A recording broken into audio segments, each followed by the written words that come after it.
What's up, everyone? This is Mark D'Amico. I just want to say thank you for giving us a listen or a watch. And please do not forget to rate, subscribe, or review us. We appreciate you giving us a listen. And here's the next episode of View from the Rafters, behind the scenes with the Boston Celtics, presented by FlexCar. All right, Rajon Rondo, best point guard of the last how many years in Celtics history, Grandy? What do you think? 40? 50? I know you like to think I'm old. I never saw Kuzi play, so believe it or not, I see those films, right, where he's like, do you watch that stuff? Did you ever watch Bob Cousy films, like playing old against the basketball plumbers stuff? and firefighters? Old school Not stuff. film, but I've seen some YouTube of them. Yeah. Just out of respect. Yes. It's pretty cool. Like when you watch, because I'm dying to know. I'm dying to know what you think of what the NBA is now, what this game is now compared to 15 years ago. What does the brain of Rajon Rondo think when you see what the NBA was back in the olden days? Slow as a train. It's really slow. I mean, obviously they have the fast trains now, but it was slow. The game was slow. I was just talking to Phil Pressey about now, like if I was to play in today's game now, like the way the pace is, which I haven't been gone for too long, but when I first started, the games would be 79-86, 30 possession game, 40 possession game. Now it's, the Celtics are averaging 45, 53s a game. So it's just, I think game 7, 2010, I think was 83-79 or something like that. Now it was a halftime score now. Yeah, seriously. The Philly game's going to live because of uncut gems, right? It's going to live forever. That game 7, and all those games were rock fights. But you went there, so this is what I was really dying to know. When you watch the game now, with the speed and the threes, I talked to Wally Zerbiak the other night. And Wally, who, he had his moments even then when you say, geez, Wally, I'm not sure he fits in with the game then in 2006. He's the best. But Wally now sits there and goes, he's watching it like this, like a track meet, going back and forth, going, I can't, it makes him nervous how fast the game is going now. Do you think you would have adjusted the way you played and that this could even have been an environment in which you would have thrived even more? I truly believe that. Absolutely. Why? Because of my speed and my pace, the way that I play the game. I was up-tempo guard always, being able to get the ball up the court. And then, like I said, you're shooting the ball within the first 8, 6, 7 seconds of the shot clock. When I was playing early in my career, we didn't shoot possibly till, 15, 16 seconds in the shot clock. So having more possessions with the style that I play the game, I believe I would have truly been a little bit better. Do you remember discussions of all the different places you ended up? In different rooms with different staffs, do you remember discussions as the game was beginning this transition about wanting to play that way? About, hey, why don't we play this way? Why don't we shoot earlier in the shot clock? Why don't we? You've always been on the forefront of any kind of conversation about the game and the style and the way it's played. Do you remember opportunities in places you were where you could sort of see this transition happening and maybe pushing that a little bit? I think my first team that I did get to that experience was probably Sacramento. My first time going for a team out west. And led the league in assists that year. I did lead the league in assists, yep. I was able to manipulate the game and get guys the ball. Like I said, I played with Rudy, Bellinelli, DeMarcus Cousins, was a big reason why I led the league in assists. So we played fast. We played up-tempo. George Karl never talked about defense. So it was pretty much offense, get the ball out quick and go. That's kind of how we played. We didn't win. We didn't make it to the playoffs, but it was a fun year. Do you remember, though, like the Suns are probably the first team that started doing it, right? And that was right in the middle of And when we played the Suns, you knew you were going to get your career high numbers because they didn't play defense. Right. That's kind of how it was. When you play the West Coast teams, they got that kind of stigma as far as they don't play defense and you're going to run and your numbers would inflate those games. If you played now in this speed, we're talking about how many possessions are in each game, how many assists do you think you would average? I would say probably like about 14, 15. It just depends on the personnel. You still got to make shots. This Celtics team, the way they shoot. It's funny. I was just watching them shoot walk through 5-on-0 offense. I don't think they took one layup. I just said they shoot about 40, 53s a game. And like I said, it's fun to watch. The game is always evolving, and you got to adapt or get left behind. You watch this team now. We've got a guard rotation of Jrue Holiday, came in before the season. Derek White, obviously been here for a couple seasons, was one of the best guards in all of the playoffs last year. Peyton Pritchard now getting a bigger role. I know the way that you see the game, looking at those guys, what do they bring in that dynamic of those three guys being able to, being at Joe Mazzulla's disposal throughout the season? Unselfishness. I think those guys play a great role in sacrificing, understanding, who to get the ball to at what particular time, and making the little plays, doing all the intangibles. And I think that's what Derek White, he excelled at last year in the playoffs and throughout his career. You guys get to know Jrue a lot better this year and what he brings to the team, and Pritchard as well. You can go in on Jrue, though, because you guys were teammates, yeah, right? He's in New Orleans. One of my favorite backcourt mates I've ever played with. What was it like being teammates with him? And why is he one of your favorite backcourt teammates ever? First of all, he's a great human being. Great characteristics on and off the court. He's one of the most hardworking guys I've ever been around. In and out the weight room, he's very strict on his diet and how he takes care of his body. So kudos to Jrue. He's always been a great professional. We ran into each other. We bumped in, and we got to become teammates in New Orleans. And we had a great run in New Orleans. Played with Anthony Davis, DeMarcus Cousins. Great group of guys. Like I said, we have a lot of things in common, but one thing he does is compete at a high level. Do you appreciate that stuff more now? You're talking about the things we know, the older we get and we become parents and our kids get older in life. Do you appreciate the being a good human being and the character things? Do you appreciate those more now than you did when you were younger? Yeah, absolutely. I think that's, part of life. You kind of sit back and you reflect and you understand that, okay, well, this isn't normal. So you kind of appreciate it as you get older. And for me, being able to play with 3 first ballot Hall of Famers at 21 years old, I was kind of able to kind of understand what I was coming into versus now when I left the Celtics, the guys and my teammates that I was around, Dirk, LeBron, Cousins. So I got to appreciate greatness when I was around it and kind of understood where I was at. You talk about that first team, right? That not your first team, but your second team in your career with the 3 Hall of Famers playing around you. You guys win the title. Every time I think back on this team, and you in particular, I'm like, how did this 21-year-old guy in his second season just fit in seamlessly with all of this talent? These guys who are like fighting for a title before their careers end, and we're talking about the big 3. How did you fit in with those guys? Because you were at such different stages of life. Like, I think we were 10 years apart. Yeah, we hear all the time about, first couple years of guys in the league, he's trying to make a name for himself and all these things. So how did that work? How did that work in you fitting in with those guys? I think this is the guys on the team, the chemistry, the camaraderie that Doc instilled in us.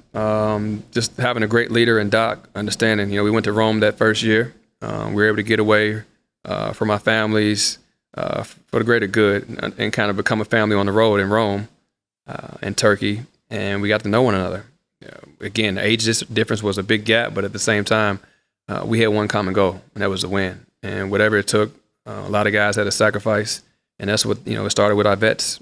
Doc brung in Sam Cassell, who helped me out as well.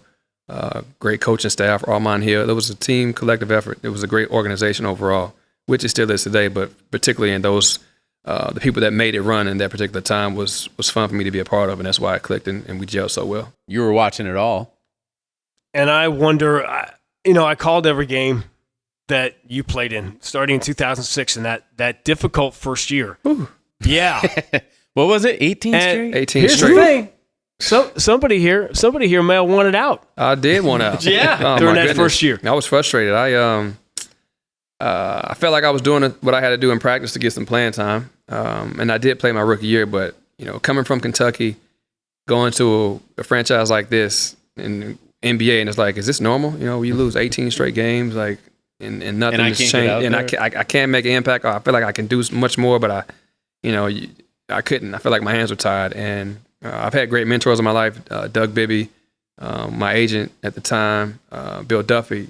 They always told me cream rises to the top. So I try to stay focused, continue to work hard, and then full circle, 1 year later, what a difference a year makes. I was able to still be in the Celtics. Luckily, I was in that 8 blockbuster trade because at first I remember the first day the trade happened, my name was on the screen. Yeah, it was. So I didn't know that. Yeah, I was sitting at home at my mom's house. And that was before Woj bombs were coming out, right? Right. Yeah. So I was sitting at home at my mom's house, and I see my name on the screen. I was kind of relieved, like I was get out of there because I wanted the opportunity to play and showcase my talent. Because then I think it was a 3-year contract or a 2-year contract where you had an opportunity. If not, you were bouncing out of the league quickly. So I wanted to play, and I was a competitor, and I just tried to continue to work and get better. And then a year later, it kind of happened for me.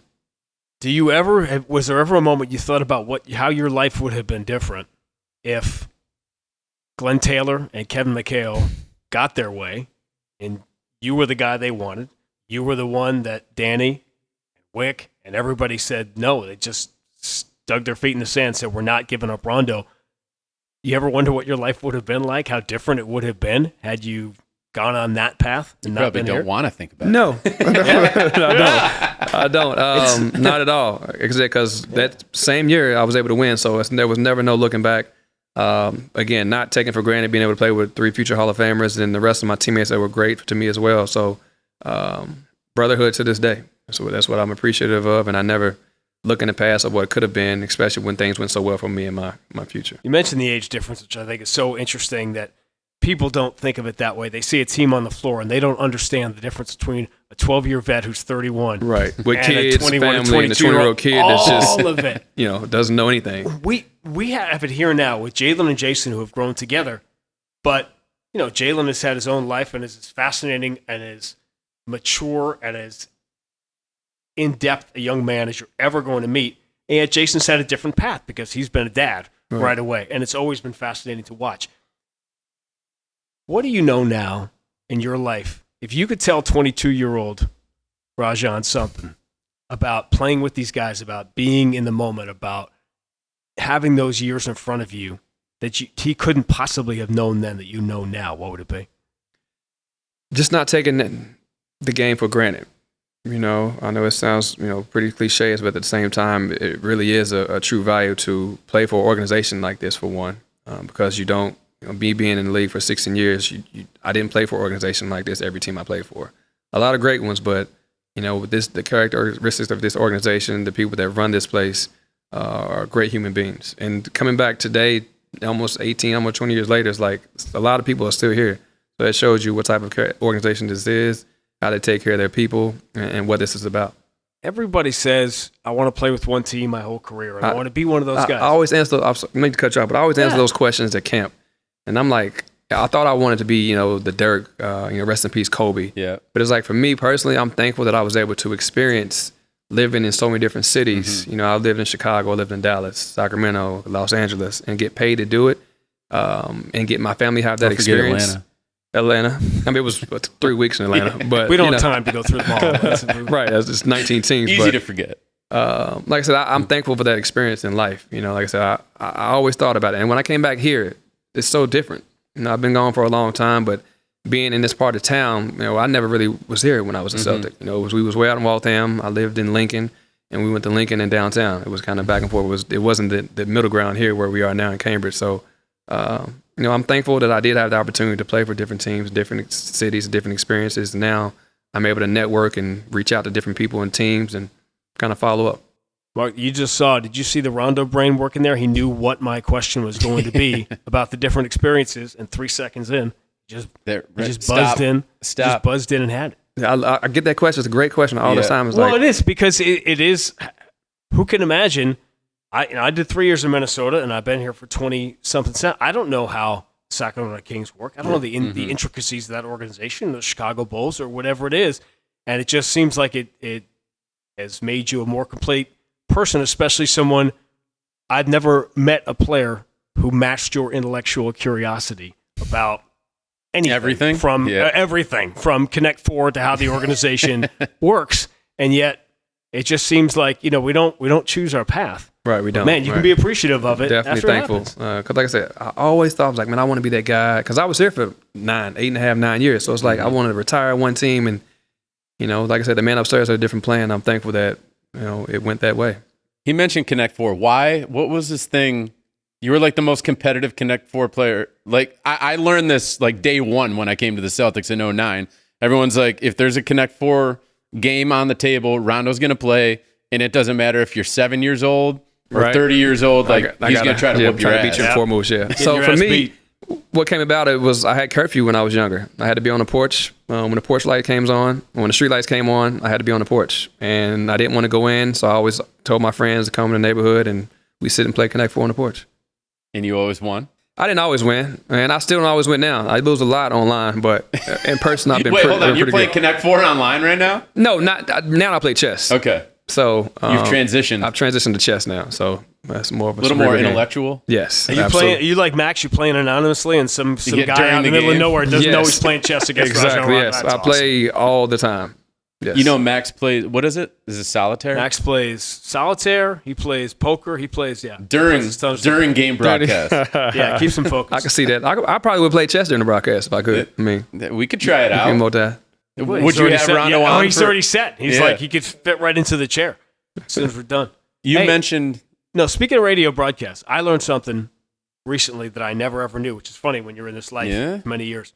I'm intrigued. So there's the famous moment in the Friday night game in Atlanta where you tear your ACL, overtime game. Didn't know I told my ACL. Yeah, of course you didn't. And now I just found out when you found out you tore your ACL and who's the one who said it. You heard the news when you were driving back to the game. It was you? Yeah. So you're listening to the game coming back. Did you? Who told you? Give me that. So we started seeing it. This is the beginning. This is the dawn of the Woj. Yeah, era. You're saying you were before the times. Well, we're reporting what's being reported online. So it was a strange sequence of events, right? So you have the Friday night game, which you finished. Saturday, we knew you didn't practice, but a lot of guys didn't practice. It wasn't a thing. We get to the game Sunday. I don't remember if you were out there warming up. I was warming up. I had 25 heat packs on my body because I had my back. It was cold for one in the garden. It was freezing. I had like 3 on my knees. I had my back, and I think I had them on my Achilles. But again, this is typical me.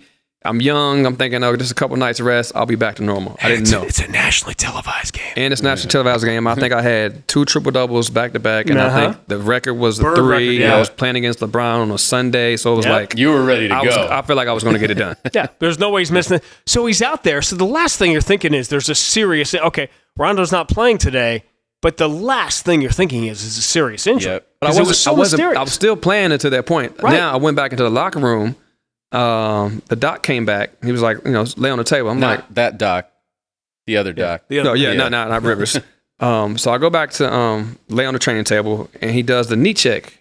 He's like, "Oh, you're not playing light." I'm like, "What?" I'm surprised. I'm like, "I'm about to get this triple double. We're about to win." My whole mindset is already in the game. So I'm disappointed. He's like, "Go get an MRI." I'm like, "All right, whatever, no biggie." So I go to the hospital. I think it's a Sunday. I think that was a hospital. I'm not sure if it was closed. That wing was closed. I think the MRI wing was closed. Nobody was in the building. Sunday afternoon. So I go get the MRI. Literally, there's just one person in there that's getting it done. Me, the doctor, and the lady that's running the MRI scan. We get back in the car, and that's when I heard your voice. And I look at the doc like, how the hell? How do they know? I haven't even got back to the arena yet. Did the results go straight to Grandy's inbox? It had to. I wasn't even in the arena, and I was like, is this true? Who said this? Like, you don't even know. You don't even have the disc. So where'd you get it? It was I don't remember specifically, but it was being reported that there was a torn ACL. You came back to the building. Max, I send Max, I'm like, Rondo's right down there. We're trapped in the corner there, which we still are. And I see Rondo out of the corridor behind the bench in that area in the corner, and I send Max down. I said, Rondo's right there. And Max goes down the stairs, and you told him, I'll be back in something Rondo-like defiant. I'll be back in 2 weeks. I'll be back in whatever it's going to be. And so it was the first ever viral tweet I ever had because I just reported Max just talked to Rondo, and he said he'll be back and that thing went berserk. But that's how strange a day it was that we didn't the funneling went of information from ACL tear to back in a few weeks to all this stuff is going on in the middle of a nationally televised game on ABC and you didn't in have 2013. You didn't even have confirmation yourself yet. So I got back to the arena. Then the doc pulled me in Doc's office, sat me down, and was like, "You're done." I'm like, "For today?" He's like, "No, you're out for the season." So that was that. I think I had a couple tears, frustrated, sad, all the above, and then kind of just went from there. And Bird still has the record. Yes. Listen, you mentioned, I want to get back to this because you mentioned at some point before that this place was a little bit different than your other 8 stops. And probably there were some 8 or 9, 10. I don't know. I think it was 8 others. Okay. 9 total. Okay. How about this? He has been good. We just passed the point. You were here so long. It was essentially you were here 8.5 years, and it's just been a little more than 8.5 years since you're gone. That's how crazy it is. That's how long you were here. Is that the time that you have been gone is basically the same time. Okay, yeah. But when you look, I'm always curious, and people say it's different and all these things, but when you look back, what is it that was different about your experience here as opposed to some of the other places that you were at? The people, the fans. When we won it, I remember vividly, it's like when I won it, even till to this day, people would say thank you. versus like, oh, congratulations. A lot of people say congratulations, good job, champ. But people here were like appreciative, grateful, thankful that, we brought a championship back to Boston in so many years. Because at that age, I was 21, but they didn't win it, or last time they won it was 1986 when I was born. Yep. It was kind of ironic that I was born the year that they won it, and then coming full circle, being able to get a championship at a young age with, a lot of great teammates. Would you say it's personal here? They take it that's another personal. statement. They take it personal. Ask any of the 2004 Red Sox, right? They'll tell you people were so thankful to them. Like, this is, they did it to my grandfather. They did it to my father. You delivered it to me. It's personal. Title time. Yeah. Sure. Mark, you know what I thought when I found out FlexCar was going to be our new sponsor? No, what'd you think? I don't know. I don't know what I thought. Neither did I, but then I went and checked it out. And? And it's basically a car subscription, and you choose the mileage package that fits you best, and that's it. Okay, Yeah, cool. it's honestly pretty cool. And it includes roadside assistance 24/7, car insurance, and maintenance. It's all included. In one bill? All in one bill. The only thing that is not included is the gas you put in the tank. And on top of that, it's cheaper. It's like 10 to 20% cheaper than buying or leasing a car. And what are you doing right now? I'm finding my next car. All right, well, if you're doing that, make sure you use the code Rafters, and you'll get 100 free miles when you sign up. So on that note, let's go through some of the moments that everyone talks about when they talk about Rondo in Boston. We'll start out with one. We'll go kind of chronological here. So 2010 playoffs, Cavs. We talked to Pierce about this. You guys wanted Cleveland. the Cavs that year. Absolutely. You actually tried to manipulate the standings so you would get them. Doc asked us. Yeah. He asked you if you guys wanted what seed, how did we want to go about getting into the playoffs, or who do we want to face, or first or last type of thing, and we wanted to see them early. It was like resounding, everyone on the same page about that? I don't know about everybody, but I know me personally, I wanted to handle the smoke early. Why? I like to get straight to it. I don't want to, prolong anything, or we go 2 series and then someone else get hurt. Let's go through the best early, and while we're healthy, and let's see what we're made of. So obviously you guys come out on top, but that moment, it's LeBron's last game. You guys basically ended LeBron with the Cavs the first time around. I remember walking him off the court, taking his jersey off, and it was just like, it felt like a tipping point in the NBA. Something big was going to happen after that, which it did. Obviously, he went down to Miami, took his talents to Miami. Yes, he did. But what do you remember about that series and that night in particular when you guys came out on top, when everyone was thinking LeBron was like ready to punch through? Well, we knew from the beginning, from the beginning of the season, what we were capable of. And if we continue to believe and stay unselfish, we're able to make sacrifices and believe in each other, we could beat anybody. And we knew it wasn't a one-man show. And we knew that going into it, Paul May had a matchup, but all other 4 guys were challenging LeBron as well. And you guys wanted, I just remember so vividly, you guys were going to KG in the post over and over and over. Yeah, I think he had a Jameson matchup. Yeah. He was Jameson. Yep. So, all day. Jameson was about my age now, going against Kevin then. So it was kind of, we want to take advantage of it. And even to that, the game today is still about mismatches. And we had 3 Hall of Famers, so somebody had a mismatch each night. And in that particular series, we wanted to feature Kevin a little bit more. I know you guys became teammates later on, you and LeBron. You're obviously good friends now. You won a championship together. We're not going to talk about that with the Lakers.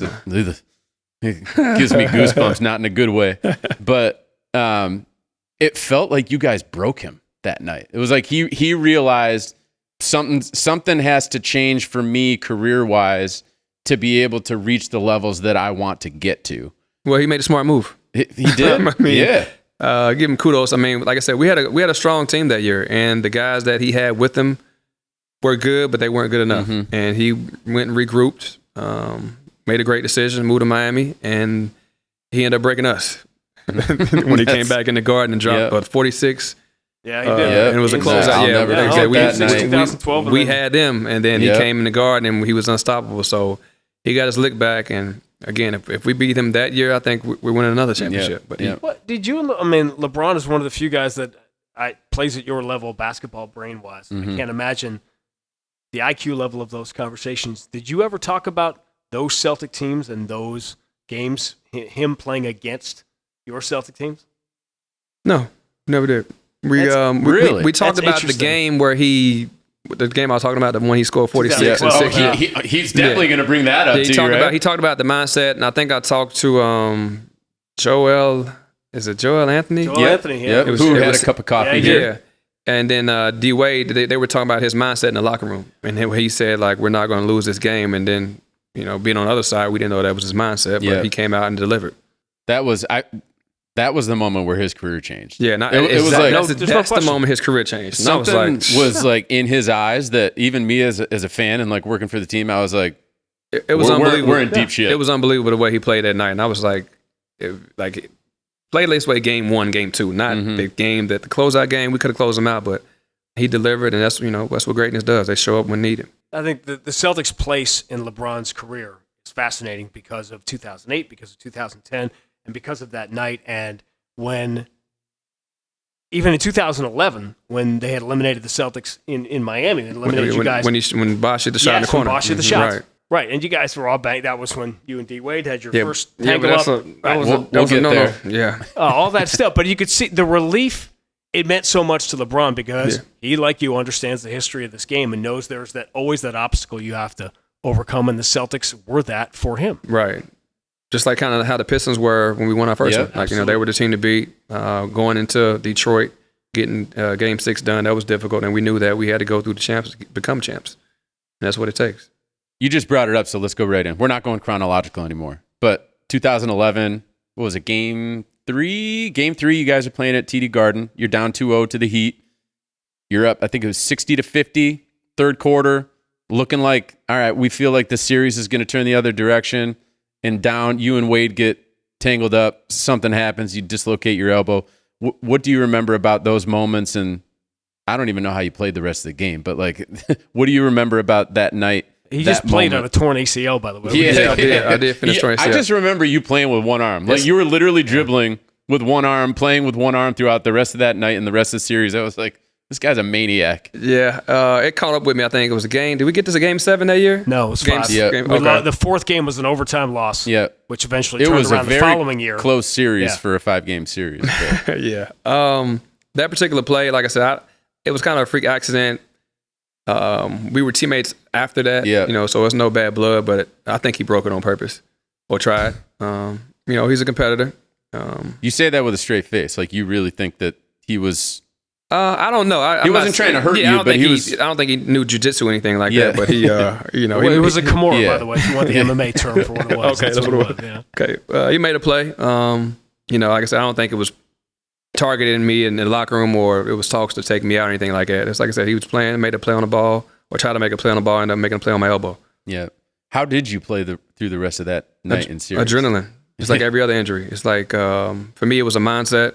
I went back in the locker room. They're trying to shoot me up. They're trying to, tell me I shouldn't play. And I'm like, I got to go. I'll be back later. We can figure this out a couple weeks from now. I'll be back later, Doc. Just kind of how I say was my ACL. It's like I didn't want to succeed or succumb to an injury to where I couldn't play or perform for my teammates. What did they have to do? Like, did you go back and they popped it back into place? Actually snapped it back once even before I went back to the locker room.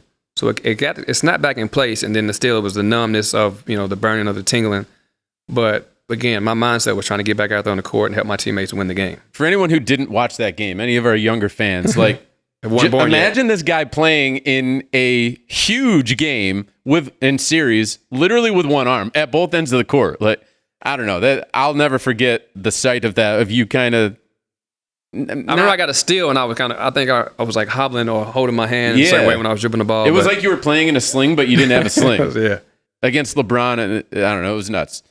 I know you remember that moment. Well, that was sort of an inevitability. Shaq was hurt that year. Yeah. He never really made it back, and then he got hurt again late in the year as soon as he came back. There were I think Delonte there were all kinds of injuries, and you just got the feeling it wasn't going to be. Right. It was just. It was their time, which is why, again, when you're talking about LeBron having that Game 6, they failed in the finals, and LeBron didn't have that great finals against Dallas, which is why 2012, mattered so much to him. And that, to me, that 2012 series, we skipped ahead to Game 6, but that, of course, you had Paul stare down in Game 5 and your Game 2 down there, which was, I think I described at the time, I just remember Doc coaching with so much force at that point. You knew it was everything. You knew it was sort of the last chance. Mm-hmm. And it just felt like one of those NBA moments that you are in when you know history is happening one way or the other. Right. Did you feel like that as it was going on? Absolutely. Yeah, it was fun to be a part of. And like I said, reflecting back on it, I'm thankful I was a part of that type of history in the game. And then you go on to be teammates with him later. I've always tried to wrap my head around well, this. in fairness, he was teammates with pretty much everybody. We covered that, right? Right. Think about I mean, I was teammates with Wade before Bron. Yeah. So, I pretty much had a teammates with everybody. Let's go through that, though. I mean, both of them. So, obviously, in the moment in 2011 when you and Wade go down and your arm pops out, you're pissed. You're probably pissed for at least a few years after that. I think it was more so my family and cousins and everybody were pissed. They were pissed? Yeah, they were more pissed than me. So everyone in Celtics Nation? Yeah, Celtics Nation was pissed. So, but you had I think it was 7 years later you became teammates. Okay. So that long? I think it was. I mean, I could be wrong, but it's happened. Yeah, it was a while. You are, but yeah. it doesn't matter because 2017 is another. You want to get into the mind of Rondo. 2017 in the Chicago Bulls series. Yeah. To me is there's something so seminal about this to me. So the Bulls come in and win the first two games. Yeah. Isaiah loses his sister. Remember this, and he comes back and he plays. There's all this emotion already in the series. The Bulls come in and win the first two games in the series before he gets hurt. But when you talk about that series, you weren't playing against Isaiah or Avery or Jay. Who were you preparing against in that series? Brad Stevens. Go. Brad Stevens. Absolutely. Why? Yeah. Why was he? I know you've discussed this a little bit, but why was he the guy on your mind? Isaiah was the engine scoring wise. You know, he had a hell of a year scoring. Did he have a scoring record that year, or did he lead the NBA in scoring? No, top five? but he was up there. He's probably top it was five. one of the leading the fourth quarter in scoring. Yeah, He led okay. the NBA. He was fifth. and in one, MVP I think he voting. was second or third all time in scoring for a single season. But here. Brad was the magician who made the team go. Mm-hmm. You know, he had all the tricks, the gimmicks. He loved being unorthodox and how he coached and style to play the game. So for me, I had a lot of downtime here. Let me go back. So in Chicago that year, Wade called me before we became teammates. He was like, "Hey, everything's cool. Like everything's like, cool." nope. No. No, of course not. My main focus, I'm like, I just want to win. Yeah. I got an opportunity to play with a lot of great teammates again. It was Jimmy, D Wade, and then myself. So I was like, put everything in the past. Let's go ahead and win. It's your hometown. I love living in Chicago. I think it's the closest city that I've been to as far as close to home. Yeah. So it was a 3-hour drive. So I had a lot of family come up as well. Years start off pretty good. Next thing you know, I get benched. They bring in, I think, Cam Payne, Michael Carter-Williams, and I'm benched for maybe, I want to say, 20, 25 games. And for me to stay mentally focused and mentally tough, I would go random cities, or not random, I would go random neighborhoods in Chicago and play basketball. Just play runs. And just stay in shape because I never liked the treadmill. I couldn't just come in the gym and run up and down the court. I always wanted to play basketball to stay Can you in shape. imagine Rondo walks into your pickup game like in the middle of the season? Yeah, I mean, it was especially if you had you weren't playing had already against guys had like the me and first pick, Grandy. and I'm like, I'll take Mark, and then the next guy, and then they were, Yeah, I'll I'll take take Rondo. I'm like, No, it was a little bit more strategic. Shout out to Chicago. They call it 150s. Yeah. So we played to 150. Yep. Yeah. So like I said, we get up and down 150. Whoever scored 150 points first. It was a lot of great cardio, a lot of great guys. I appreciate you guys helping me stay in shape and get me focused. So fast forward, like I said, I got benched for almost 20 games that year. We turned around a little bit, going to the playoffs. I'm back in the starting lineup. So for me, that was my motivation. Okay, you guys want to bench me? I'm gonna show you. Mm-hmm. I ended up trying to do my best as I could possibly do.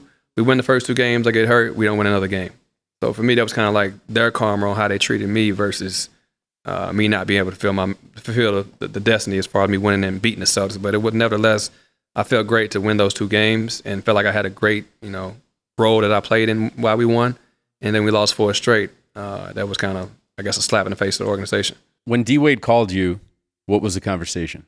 Basically, are we cool? Like, is it, there's no bad blood, man. It's always about taking the high road. Mm-hmm.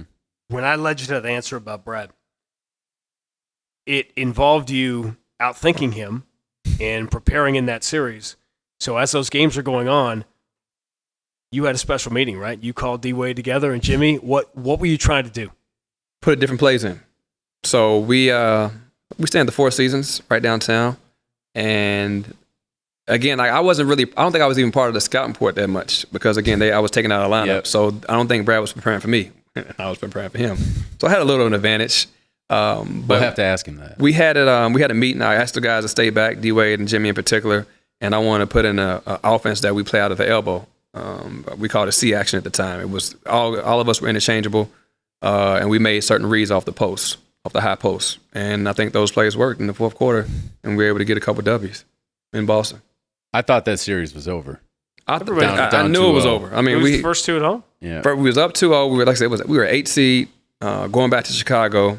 The only thing that was disappointing is that we thought, the energy would be a little bit better in the arena, and it just wasn't what it needed to be for us to be up 2-0 on a number 1 seed, the Boston Celtics. Because if you go back, the energy that was in the arena when we played against the Ben Gordons, when Ray hit the shot, we won 3 overtimes. That was what I was expecting going back.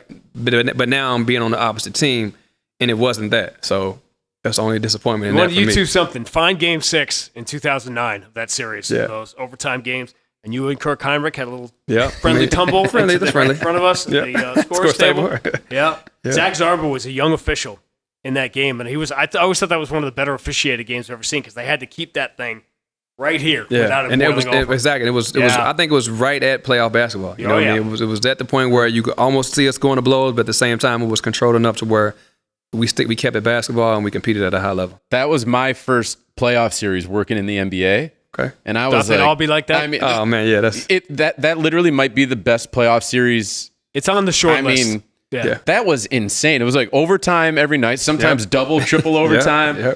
Ben Gordon is going nuts. Ray Allen's going nuts. It just had everything. I think did I knock out Brad Miller's teeth? You did.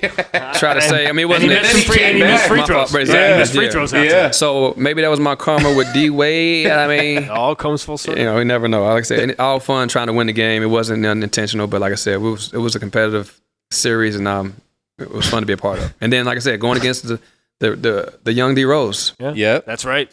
Yeah, rookie Derrick Rose before his ACL stuff. Or whatever. There were a couple times I looked at the person next to me. I'm like, that man's going to be a problem. Yeah. 3 years after that, in 2020, you were in the bubble with LeBron and the Lakers, and the Celtics were playing Miami in the other conference final. You're going to face the winner. What did LeBron say to you, finishing up that conversation about preparing for Brad 3 years earlier? What did LeBron say? Well, funny, I remember, I tore I think I tore a ligament in my thumb in the bubble, so I left for about 6 weeks again, another injury. But I came back, and we had actually a football draft in the room, in the bubble. We had to make fun of whatever we can do in the bubble. September, Yeah, so we had a football draft. I got the video of it. I probably won't ever release it. Maybe one day, but it was we'll put it out for you. We had like the we love to break news. We played the music and everything. It was fun. We had a podium and everything. But we were watching the game, had the draft, and then we were watching the Heat game. And LeBron, told me he had Spo and I had Brad. So that was kind of the mindset of going into the finals. Whatever team won, we were going to prepare to beat the coaches versus the players. With all due respect to the players. We spent all these minutes talking about it, as I did for all the years you were here and all the years in the league, about your brain and how it works, which of course has always begged the question, how do you want to use that brain? Do you ever want to coach?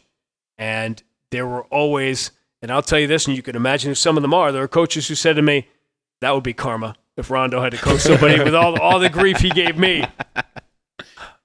How do you want to use that brain in this next part of your life? You're around Kentucky. You're going back to school. We'll talk about that. But is coaching something? While the rest of us have always said, "Oh, he'd be a great coach if he ever wanted to." Someone's going to ask you at some point if you actually want to do it. I do want to coach. I love teaching. Right now, I particularly love teaching my son.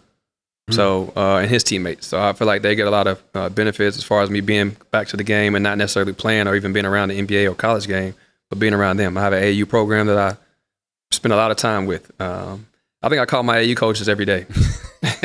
They're like, can this guy leave me alone? I'm looking at kids, class of 2030, 29, looking at the town level. You're like Mike Zarin looking at the high school players. Understanding kids are being, reclassified, guys are holding back. Like it's kind of crazy what the world I'm stepping to now, but it's like it's all for the greater good of him and for him to benefit on my knowledge of the game, but also with the team.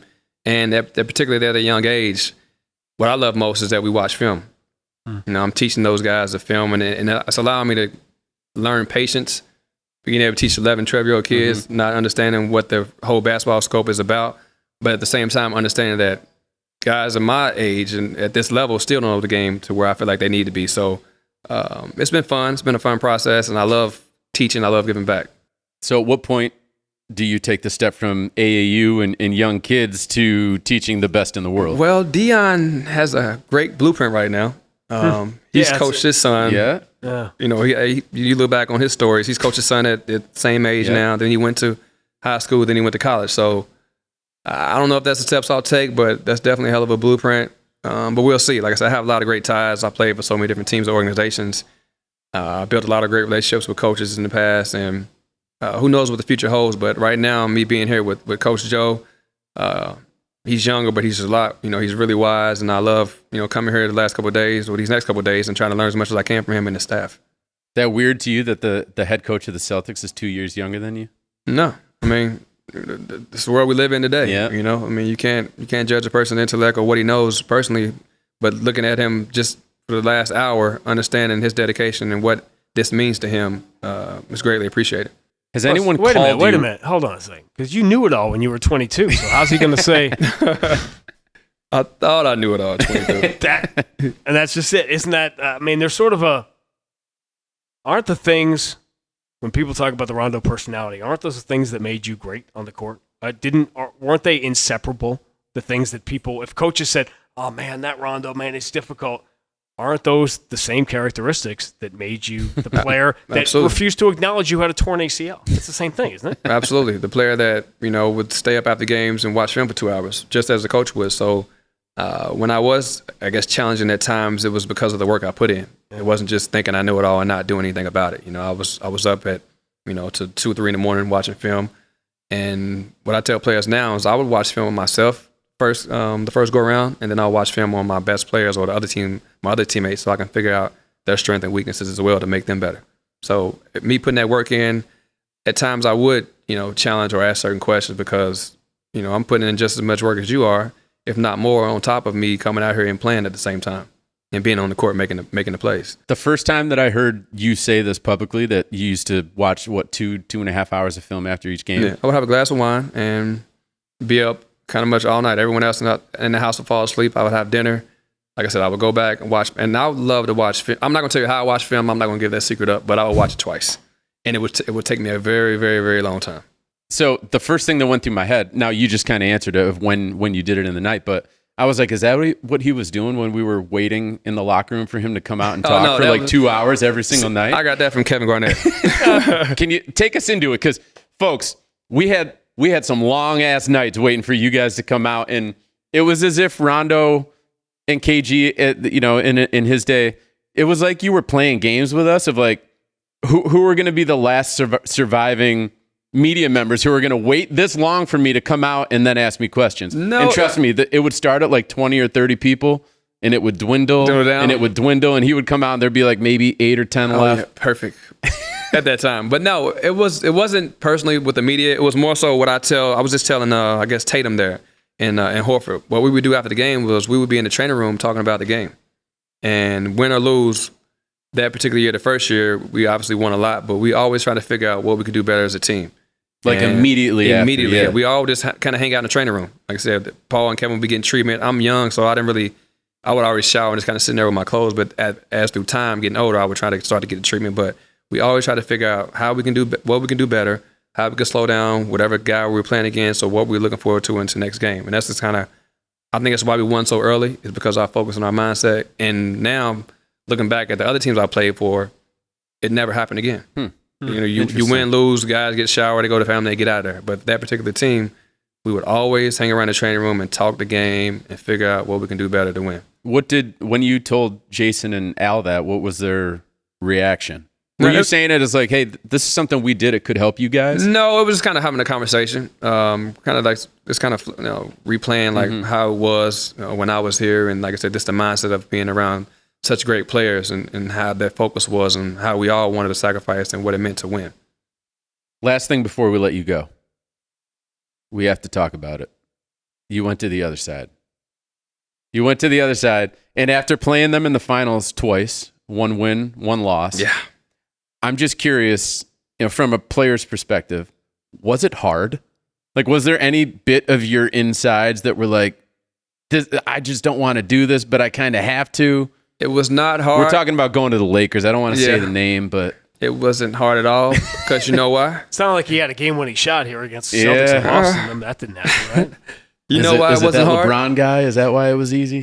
It was definitely that. I remember I was in Louisville, standing in the living room in front of the TV, and I was watching him play. And I was like, if I get a chance to play with him, I'm going to win. Like, he's been to the finals, I think, 8-9 times in a row. And it's like, if I could play with LeBron, I'll win another championship.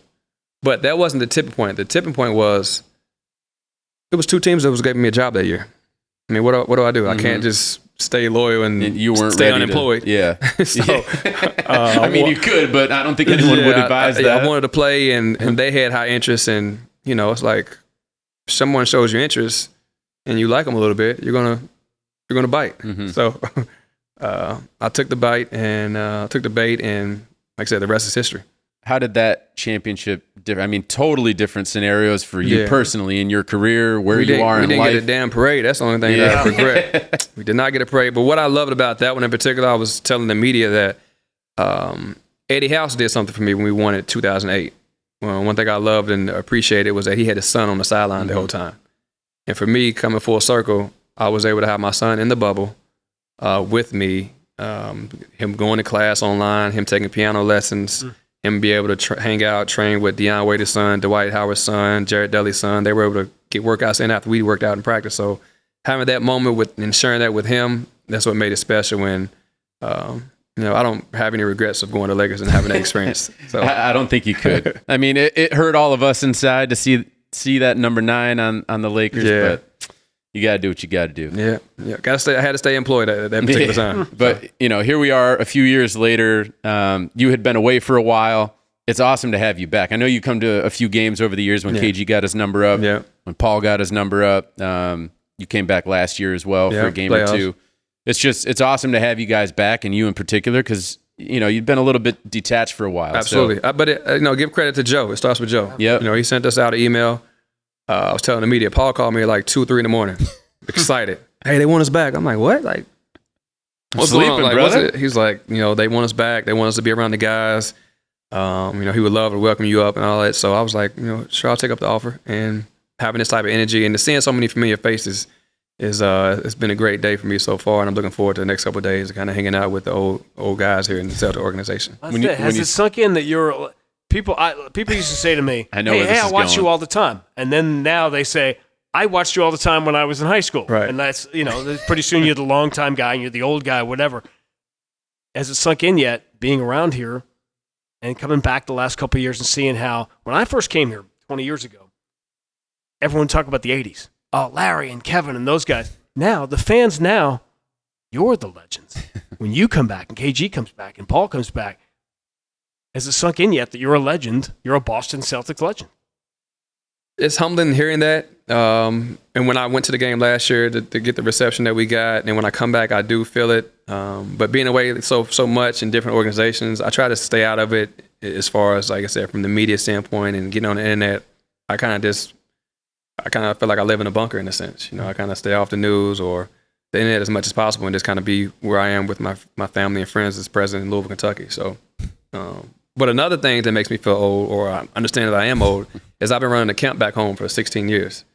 And now 16, I see adults. Kids are going. Hey, I used to go to camp. Award. Yeah, I was in your camp. Like, my kid is in your camp now. Like, you're older than me. I'm like, okay, so it's been fun. No, it's great. It's great having you back. I'm sure we're going to see you more throughout the season. Yep. We appreciate you coming on, and back to class. Back to class, yep. By the way, he's getting his degree in communications and journalism. Yes. Can you tell me about that flip? I mean, this is the guy who didn't want to talk to the media. Now he's working to be in the media. I'm working to be in the media, learning about the media, the change that it's made in this days, the world we're in today. It's been fun. And being in class at 37 versus 18, I just can tell you now I'm paying a lot more attention. You didn't have to pay attention then. No, I had it was all about playing I had to go. the blue blood. I had a goal in mind when I was in class at 18, 19 years old. Now looking back, I appreciated my time there, but I was trying to get to the NBA. Different times. It's the most backwards things. thing we do. We make 18-year-olds pick what they want to do with their life when you don't know anything about life. Right. Everybody should go back to college. Everybody should go back to college, especially. No doubt. Especially every retired or ex-NBA player. They're willing to pay for the education. long as you get the grades, I think it's something you definitely should do. I don't know if my wife would be cool with me going back to college. You should definitely go back to get Although, some kind of schooling listen, a couple somehow. years ago, I went to a Penn State football game. I wound up at a frat party. I'm not going to lie. Yeah, that's not the same thing we're talking about. You understand that's not – yeah. That's all right, not that's a good point to end this. But Rajon, thanks for coming back on, man. Appreciate it. We'll see you around the season. Yep. And hopefully it's Banner 18 coming at the end of this. This is a good chance of looking like it.